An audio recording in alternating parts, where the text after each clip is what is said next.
Hi everyone. Hi. Oof. Good afternoon, everyone. How is everyone doing? I hope you are all doing well and ready to dive right into beginners in self-defense. So, over the last, hi, Miss Lucy. Hi, Shakita. Hope I said that right. Thank you for joining. So one of the things that myself and my co-founders have done over the last few weeks is to talk to a lot of women in our target audience, and we've done some interviews with them and just kind of engaged in casual conversations. And one of the things that we've noticed a lot is that there are women who want to get involved in self-defense but just don't know where to start.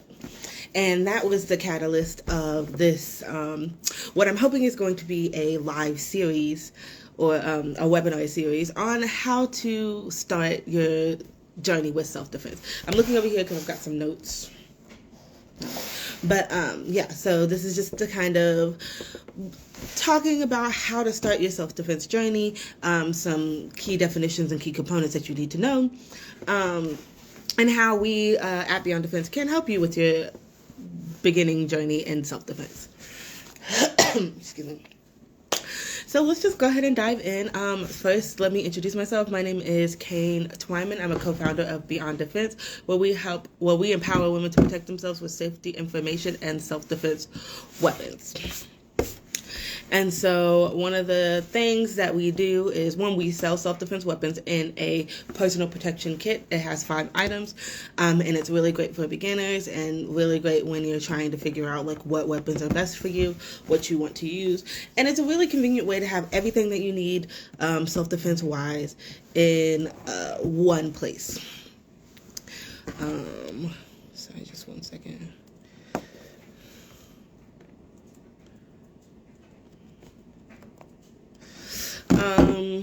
In just one place. So that's one thing we do. Another thing we do is we give so much safety information. Right now we've got a series going on about holiday safety tips to keep you, it's 12 days of holiday safety tips, which I love. There's specific safety tips to the season, this holiday. And I think they're really cute, and I did them, so I'm very proud of them. But yeah, so we give tons of safety information. We host, every year we host an expo that helps other Black small-owned businesses in our area. We're local to North Carolina, so we do a lot of collaboration with other small Black-owned businesses. We do a lot of collaboration, especially with Black-owned safety businesses, whether that's safety, like self-defense classes in terms of martial arts, whether that's safety in terms of Black-owned concealed carry classes and gun ranges, and whether that's collaboration with other people who are doing very similar things that we're doing, including mixed selling self-defense keychains, right? So that is something that we do, and we are very big on empowering women to protect themselves by giving them the knowledge that they need to be able to defend themselves, and by giving them the tools, the weapons to do so. So yeah, let's just get on started here. So let's talk about it. What is self-defense? Hi, thank you for joining. What is self-defense? So according to Cornell Law School, it's the use of force to protect oneself from an attempted injury by another, right? So if somebody is trying to injure you and you are protecting yourself by using force, that is self-defense, right? And I use this definition from a law school because self-defense has very particular legal ramifications, but stipulations, right? And so if you've ever taken a concealed carry class, you'll hear those, or you've heard those. If you're going to take a concealed carry class, we do have recommendations. So if you're local to North Carolina, we've got a couple people that we've worked with who do that. But you'll hear kind of the stipulations of what is considered self-defense in a legal sense, right? So just those kind of legalities these are some things that you need to consider in terms of self-defense in the eyes of the law. So one, you must have reasonable belief that you're being attacked or about to be attacked, right? So somebody needs to be attacking you, or like it's some sort of situation where you can, like, very clearly they're about to be attacked. You're about to be attacked.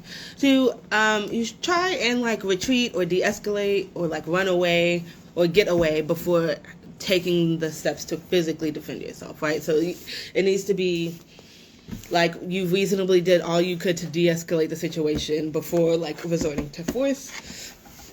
And 2, you can only defend yourself from the attack with a similar or proportional amount of force, right? So if somebody is trying to fight you with their fists and then you pull out a firearm, that seems a little out of proportion in the eyes of the law. So just keep those things in mind when you are starting your self-defense journey or like on your self-defense journey. Those are very important things. And also, things may be different in your neck of the woods, in your state or locality. So we always tell people, make sure that you check the laws of your state or your municipality or your locality, town, city, whatever that you are in, to make sure that you are complying with the laws, especially with some of the weapons that we sell. And if you are also own a firearm, right? So those are important, that you know those legalities where you live. Excuse me. But yeah, so those 3 things that you should keep in mind when we talk about self-defense or when you're doing self-defense. And so really, we like to say self-defense starts with a mindset, right? Like, your greatest weapon is in between your ears. It is your brain, right? So you need to have the right mindset when it comes to defense. Like, you need to, 1, believe that your life is worth protecting. Like, we are all worthy of defense. Like, your life is worth protecting, and you need to wholeheartedly believe that, or you won't do it, right? And also, you need to feel empowered to protect yourself. If you believe that you are worth protecting, but you don't know how to protect yourself, like, you're not going to protect yourself, which is where we come in. So there are 3 components of victimization, right? So in order for there to be kind of like a victim of a crime, there needs to be a predator or a criminal, like an assailant. There needs to be a target, and then there needs to be the opportunity, right? So in order for you to be a victim, or there to be a victim, all of these components must coexist at the same time. And so understanding how these intersect and understanding that you are worth defending is key to getting in the self-defense mindset. I've heard this called the triangle of victimization by someone. I like to just say the 3 components. Anyways, but so that needs to happen. And so today, there's a couple key components of self-defense.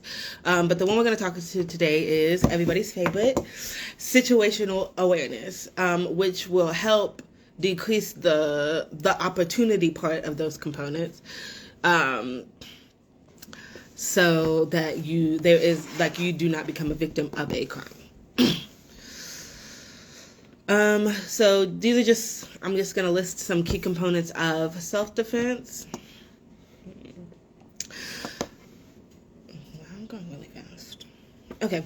I do want to just list some key components of self-defense. And we're going to kind of go through all of these. Not today. What I'm thinking it's going to be like a series.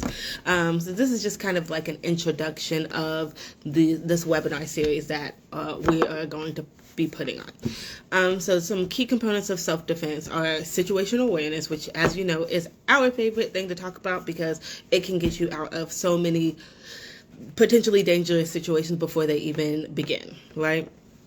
We're going to talk about boundaries. So if you have clear boundaries for yourself, for how you treat others, how you allow other people to treat you, that can be a defense mechanism in itself. We're going to talk about verbal defense and body language. So if you're standing confidently, like you are walking with purpose, you're going to greatly decrease the likelihood that somebody's going to look at you as a target or like as an opportunity to become a target. Verbal defense, sometimes, if you've got clear verbal skills or just kind of see something and call attention to it before things get out of hand, that is a good way to defend yourself before needing to actually physically defend yourself. So we're going to talk about that. We're going to talk about physical self-defense, learning self-defense moves, taking a martial arts class, taking a boxing class, just being able to physically defend yourself in case of close combat. We're going to talk about the body's threat response, fight, flight, or freeze. And we have a whole quiz on finding out your body's flight response, your body's response to threat, and figuring out what weapons would work best with that specific response. And then we're going to talk, obviously, about self-defense weapons, because that's what we do, right? So kind of building on each one of those things, and then being able to figure out the best self-defense weapons for you. Yes. So let's just jump right in to talk about situational awareness. I was about to say self-defense weapons. Situational awareness, right? So what is situational awareness? Drop your comments, see if you have the best guess of what have you heard about situational awareness. If you've been following us for a long time, you've probably heard quite a bit about it from us. But what do y'all think situational awareness is? Okay. Yeah, exactly. Just paying attention to your surroundings, knowing what's going on, walking, paying attention, as soon as you walk out the door, take a look around, make sure nobody's kind of just waiting for you. So really just paying attention to your surroundings. That's great. Good job.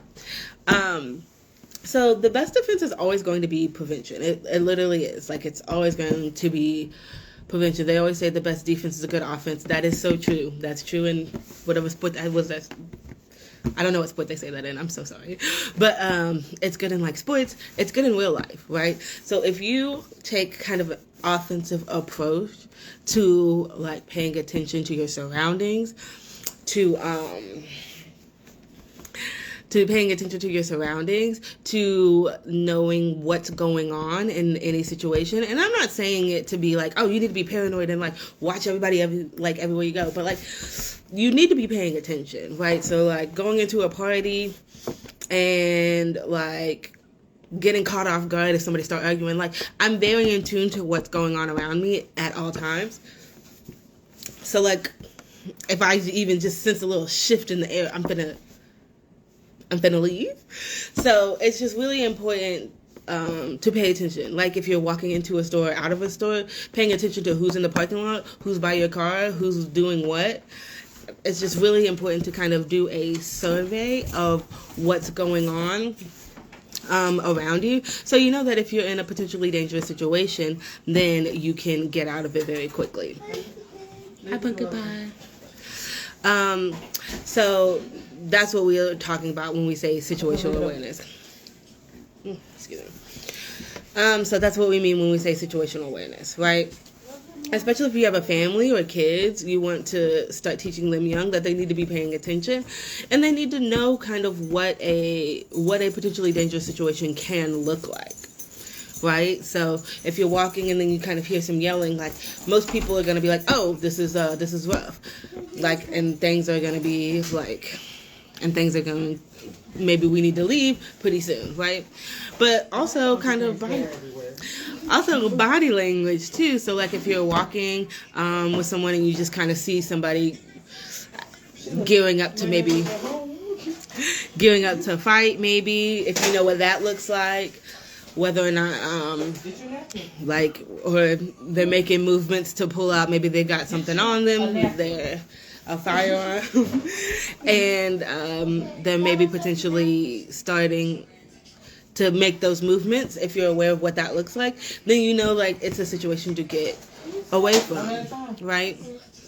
And so paying attention to body language, how people are talking to each other, how people are moving around each other, the looks that they're giving to each other. I'm very attuned to movement. So if something's moving, I'm more likely to notice movement than I am to hear something beforehand. So that's something that I listen to, but like, so I know that I will notice movement before I pay attention to what people are saying. But so that's something that I need to be cognizant of, that I am super cognizant of when I'm out. Like if I'm out at a party or if I'm going clubbing with my sisters or friends, that I start kind of paying attention more to like what I hear, just because I know that's like a weak spot of mine. Excuse me. But yes, so situational awareness can really help like you out of situations, right? There was a video that I think stitched on TikTok, about a woman who was driving with her kid, going to the store, and then she saw there was like two men, kind of like looked like they were like communicating with each other with their eyes, and one was watching her, and then one was watching another woman who seemed to be by herself, and then instead of going into the store, she left because it could have potentially been a dangerous situation, and she didn't want to put herself or her kid in that situation, and so I think it's important that, one, you pay attention to your surroundings, but also that you trust yourself and your intuition. If something feels off, just move on. If something feels like it could potentially be dangerous, just assume it is dangerous and get yourself out of that situation. I'd much rather just leave and be a little dramatic and nothing be going on than stay because I think I'm dramatic and something bad happens to me or someone I'm with. But yes, and if you have any questions, drop them below. I'm happy to answer any. But that is just kind of what situational awareness does. And when we kind of master the art of situational awareness, then we can kind of build on, the boundaries, the verbal and body language defenses, and all those other key components that I talked about earlier. But it's very, very important. And I think if you're not used to doing that, then it can kind of seem a little daunting and kind of seem like, oh, you're being paranoid. But it's just really important. Like, you just start, take it one step at a time. When you leave a place, when you leave, like, your house, just stop and take a look around. See who's on your street, what cars are on your street. And it doesn't have to be very long. Hi! Thank you for joining. Hi! Hi! This is my nephew. Hi. But and it doesn't have to be super intense. So sometimes when I go out, I'm a little bit more intense just because I've been doing this for a really long time and I don't go out very often. So I'm a little out of my comfort zone. So I kind of like take my surveying of the situation up a notch than I usually would.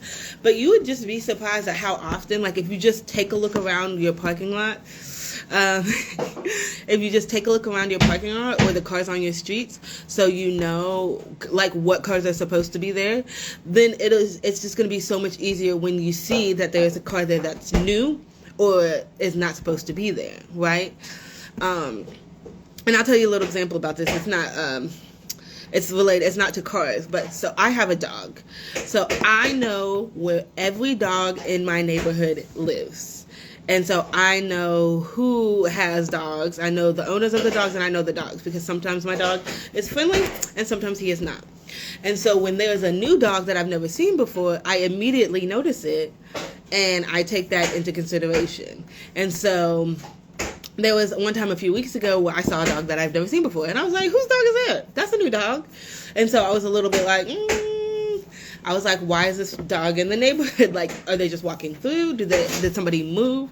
And then I saw that dog again another couple days. And so now I know that dog doesn't live in the neighborhood. They live close though, right? And so it can be just little things like that, right? So if you're like, you live in your neighborhood every day, and yes, right, so have a small town, like one small community. Okay, just leave it out. I'll get it in a second. So if you have a small like community, like who's supposed to be in there and who's not. And if somebody who you've never seen before is there, then it's like, okay, now I'm a little bit on alert. I don't necessarily think like, oh, this is a bad situation, but like now I'm on alert. And if I see them again, like I'll just be kind of paying attention, right? And that's really all situational awareness is, just paying attention to what's around you, and so you know when something is off. And I feel like a good way to think about it too is also sometimes, you know, when you're driving, you know the way home, you know the way there, or to like work and home, and you kind of just start driving on autopilot, but like your mind snaps back when something is out of place. So like say you're just going down a highway, right, and you're just going straight, but then you're like in your peripheral you see a car coming, and now your mind snaps into it's like, oh, this is not right, this is not what things were just a second ago. And it's the same kind of thing. You just need to train your mind to know what your neighborhood or what your work, what your parking lot, what your life is kind of supposed to look like and who's supposed to be there. And then you'll understand when things are going out, you know, getting crazy. So I would just say take that first step and just, you know, start paying attention to what your neighborhood's supposed to look like, who your neighbors are, who they have around. Like, I feel like that's a really good place to start. And so it doesn't have to be a long-winded thing. You don't have to spend an hour walking around your neighborhood figuring out who's who, what's what. But just take a few minutes every day, like when you leave your house, when you leave your community, and take a look around. Okay. Alrighty. If there are no questions in the chat, I'll just give y'all a second to put down any questions you have, but that is all we have today for situational awareness. Again, my name is Kane Twyman. I'm a co-founder of Beyond Defense, where we empower women to protect themselves with self-defense weapons and safety information. We have a website. If you go, awesome. Thank you so much for joining. We have a website, www.beyonddefense.net. And right now we do have a special on our lit kit. So we have a 5-item kit, which is the full kit. We have a lit kit, which is a 3-item kit. And right now, all month long, they are on sale for $10. Is that for me? Yeah, I'm going to give one to my dad. My mom got 2, I got 2, my dad's going to get 1. Okay, thank you, baby. So right now, all of our lit kits are on sale for $10 off all month long. So definitely, that is the best kit to probably start your self-defense journey if you're just working with weapons for the first time. So definitely check that out. And if you are still kind of confused on what weapons would be best for you, click the link in our bio and hit that second button, and it is an interactive quiz that will help you figure out what weapons are best for you based on your threat response. Alrighty, y'all stay safe. Again, if you found this helpful, like, comment, and share to someone that needs to hear it. And y'all stay safe.